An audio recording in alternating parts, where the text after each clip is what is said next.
사랑하는 신일교회 성도 여러분, 1월 26일 새벽 말씀입니다. 오늘도 주님과 동행하는 하루가 되시기를 주님의 이름으로 축복합니다. 우리가 나눌 하나님의 말씀은 베드로전서 5장 1절에서 14절의 말씀입니다. 말씀을 제가 읽도록 하겠습니다. 너희 중 장로들에게 권하노니 나는 함께 장로된 자요 그리스도의 고난의 증인이요 나타날 영광에 참여할 자니라. 너희 중에 있는 하나님의 양무리를 취되 억지로 하지 말고 하나님의 뜻을 따라 자원함으로 하며 더러운 이득을 위하여 하지 말고 기꺼이 하며 맡은 자들에게 주장하는 자세를 하지 말고 양무리의 본이 되라.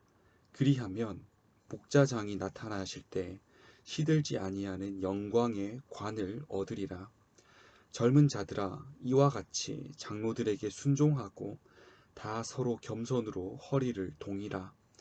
하나님은 교만한 자를 대적하시되 겸손한 자들에게는 은혜를 주시느니라. 그러므로 하나님의 능하신 손 아래에서 겸손하라. 때가 되면 너희를 높이시리라. 너희 염려를 다 주께 맡기라. 이는 그가 너희를 돌보심이라. 근신하라. 깨어라. 너희 대적 마귀가 우는 사자같이 두루 다니며 삼킬 자를 찾나니 너희는 믿음을 굳건하게 하여 그를 대적하라. 이는 세상에 있는 너희 형제들도 동일한 고난을 당하는 줄을 알미라. 모든 은혜의 하나님 곧 그리스도 안에서 너희를 부르사 자기의 영원한 영광에 들어가게 하시니가 잠깐 고난을 당한 너희를 친히 온전하게 하시며 굳건하게 하시며 강하게 하시며 털을 견고하게 하시리라. 권능이 세세무궁하도록 그에게 있을지어다. 아멘.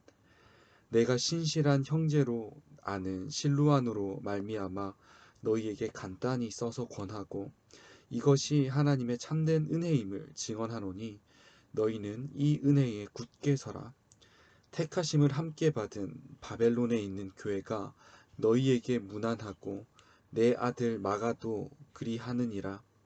너희는 사랑의 입맞춤으로 서로 무난하라. 그리스도 안에 있는 너희 모든 이에게 평강이 있을지어다. 아멘. 오늘 본문은 베드로전서의 마지막 말씀입니다. 베드로는 편지를 시작할 때마다 편지를 받는 사람들의 정체성을 일깨워 주었습니다. 너희는 흩어진 나그네들이다. 너희는 하나님께서 택하신 자다. 이러한 정체성을 가지고 세상에서 어떻게 살아야 하는지를 말했습니다. 베드로전서의 마지막 본문인 5장의 말씀도 그러합니다. 먼저 1절의 말씀에서는 지도자는 그리스도의 고난에 참여하는 자다 라고 말하며 이 땅에서 영광을 누리려고 사는 것이 아니라 다가올 영광을 바라보며 살아가야 함을 말했습니다. 이것이 우리의 정체성, 지도자들의 정체성이 되어야 합니다. 그러면서 구체적인 삶의 모습을 2절과 3절에서 이야기를 하고 있습니다. 억지로 하지 말고 자원함으로 하고 이득을 위하여 하지 말고 기꺼이 하며 주장하는 자세로 하지 말고 양무리의 본이 되어라 라고 말했죠. 베드로는 계속해서 말씀을 이어가면서 젊은이들이 이러한 위와 같은 교회의 지도자들에게 순종해야 함을 이야기합니다. 그런데 왜 젊은이를 콕 찍어서 이야기를 할까요? 이것은 그들의 모습에 있습니다. 그들은 삶의 지혜를 이제 본격적으로 배워나가고 있는 시기죠. 젊은이 하면 가장 먼저 생각나는 것은 바로 열정입니다. 그리고 그것이 과해지면 혈기가 되기도 합니다. 지도자들을 향해 불만을 표출하고 따라가기보다는 반대하는 성향을 보유하고 있는 것이 바로 젊은이이기 때문입니다.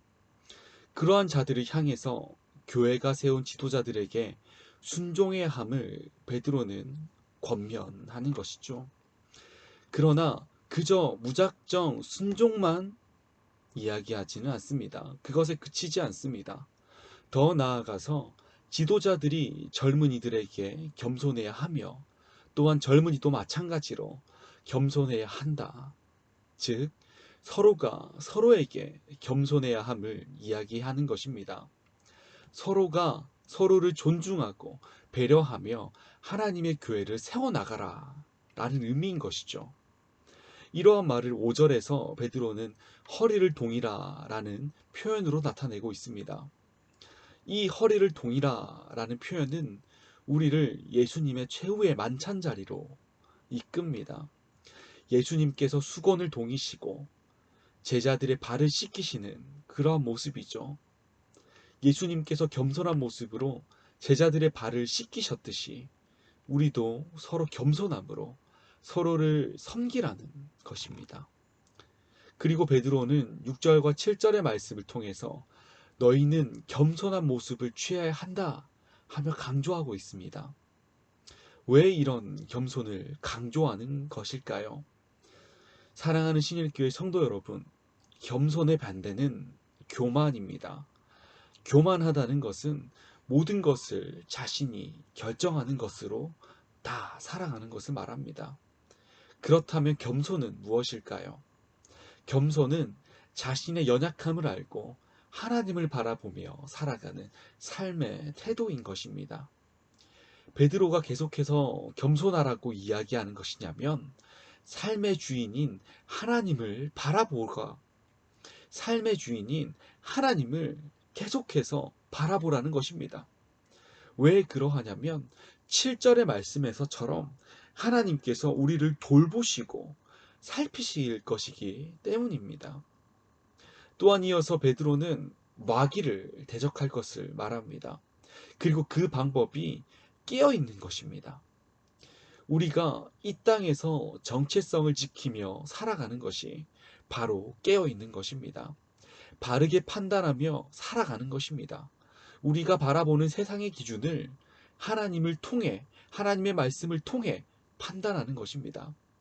하나님의 뜻대로 살아가는 것이 마귀를 대적하는 가장 지혜로운 길인 것입니다. 그렇게 하기 위하여 우리는 깨어 있어야 합니다. 이러한 삶은 너무나도 어렵습니다. 깨어 있으려고 할 때 삶에 고난이 찾아옵니다. 그래서 베드로는 이러한 고난을 불과 같다고 이야기하고 시험과 같다고도 이야기했습니다.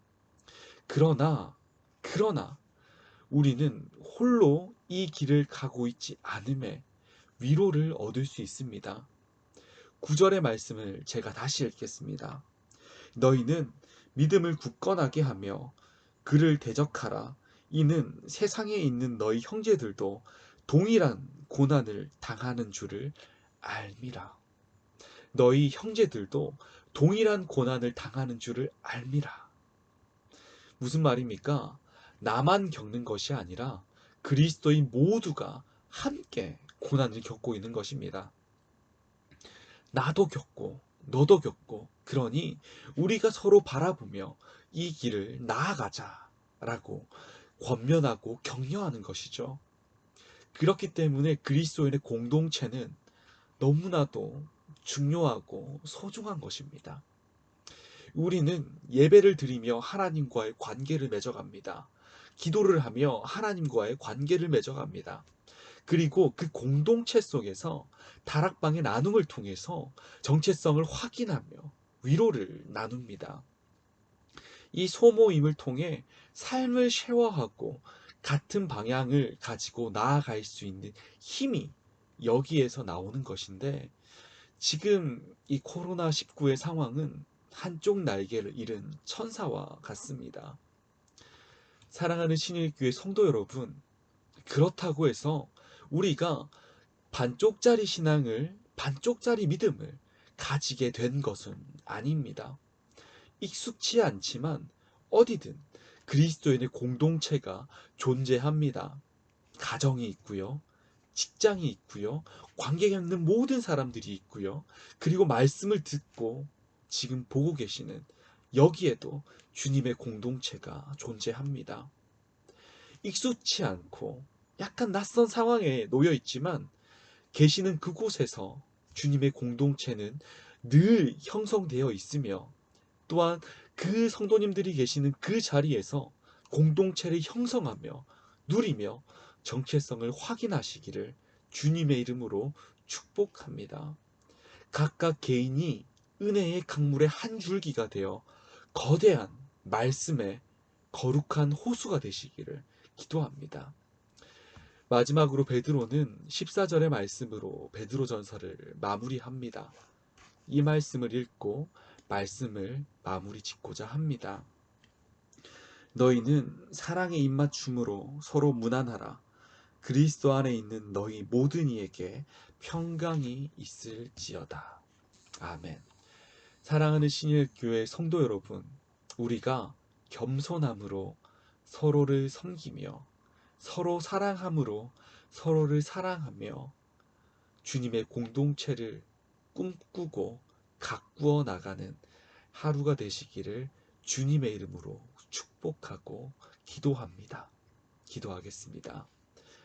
사랑이 많으신 하나님 아버지, 오늘도 우리에게 이러한 말씀을 주시고 그 말씀의 힘을 따라 하루를 살아가게 하심에 너무나도 감사합니다. 주님 아버지, 우리가 비록 힘든 상황 가운데 놓여 있지만 말씀을 읽지 않게 하여 주시고 우리가 말씀을 읽음으로 그 말씀을 우리의 유일한 양식으로 삼아 주님을 따라 주님께서 행하신 것대로 우리가 같이 행할 수 있도록 도와주시옵소서. 사랑하는 아버지 하나님, 사랑하는 아버지 하나님, 우리가 서로 사랑하며 서로 겸손하며 이렇게 하나의 교회를 세워나가고 또한 가정에서 직장에서 모든 공동체 속에서 거룩한 하나님의 공동체를 세워나갈 수 있게 하여 주시옵소서. 아버지 하나님, 오늘 하루도 주님께 모든 것을 의탁드립니다. 예수님의 이름으로 기도합니다. 아멘.